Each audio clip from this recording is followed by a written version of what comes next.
we are going to get to the Eastern Conference, Brendan Brown, because we know the Knicks, 4th place, several games behind Cleveland. They lost some ground there, losing 4 straight going into the break.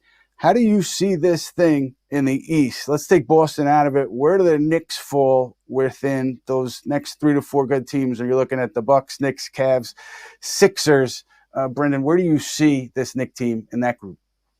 Well, it's kind of interesting. If you watch the games every night like I do on League Pass, I follow Cleveland really closely because I have a niece that grew up in Cleveland.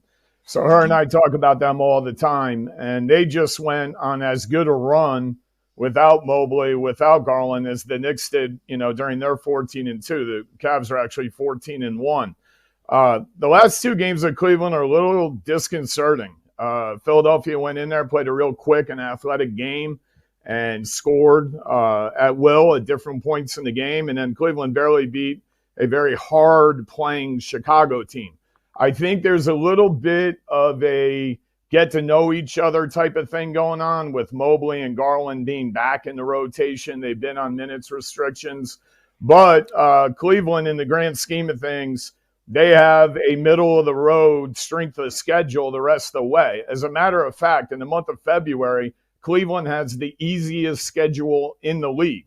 So even when we come out of the All-Star break, Cleveland's going to be playing some bad teams.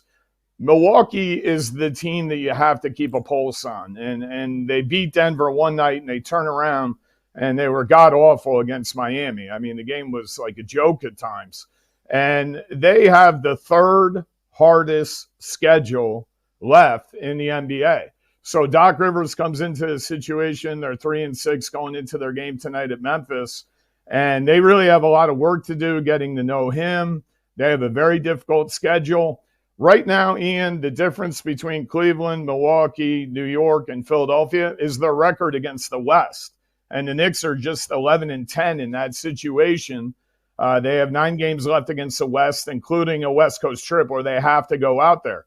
Cleveland is 12-6. Milwaukee's 10-7. So they have better records against the West, but Milwaukee has to play 13 more games against the West. So when you're trying to figure this out and break it down, what they do against the West and how much they have to play in Western cities can be a big swing thing here, because you figure Cleveland and New York, who are playing the absolute best the last 5-6 weeks in the Eastern Conference, those 2 teams are playing better in Boston. Like, if they can regain their form, they can keep staying in the higher seeds. So what is Milwaukee going to do? And then when is Embiid, if he is coming back for Philadelphia? Yeah, a lot of elements that are up in the air there. Kristian, for you, when this thing shakes out and we're mid-April, where are the Knicks going to be in the East among those teams that we're talking about? I think that largely depends on when the Knicks get some guys back, right? If you're just looking at the schedule coming up, you got Philly, Boston right out of the gate, out of the All-Star break. You've got to play Philly 3 times between now and March 15th. And in that span, you've still got Golden State, Cleveland, Atlanta, Orlando. I mean, this is not an easy stretch for the Knicks if they were healthy, let alone down bodies right now. So it's looking like, where they are right now, 4th, Philly, if Joel Embiid isn't going to be able to come back, that could be interesting in terms of 4th and 5th. I like them right now where they are, 4th.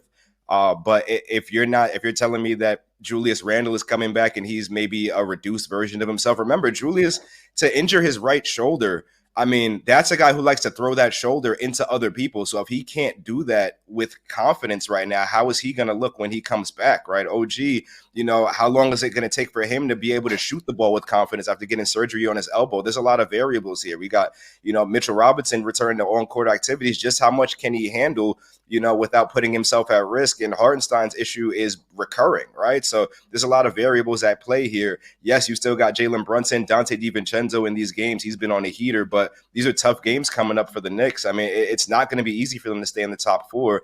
Can they do it? I think so. Yeah, health is kind of where it's gonna shake out. Yeah, Brendan, what's up? On that topic, the Knicks have 27 games left. 16 are against plus 500s. 11 are against sub 500s. We know they're 22-2 against sub 500s. That means they're 11-20 against plus 500s. And this is where the measuring stick must lead. I'm around people where I live out here in suburban New Jersey. Like, we're going to the finals and everything else. So you're 11-20 against plus 500s. So let's just get the group together and then truly see what they can do. The second thing on that, we're not talking about Miami at all. They're not very far behind, and they have the third easiest schedule left in the second half of the season. Tough. Lurking. The Heat are always lurking.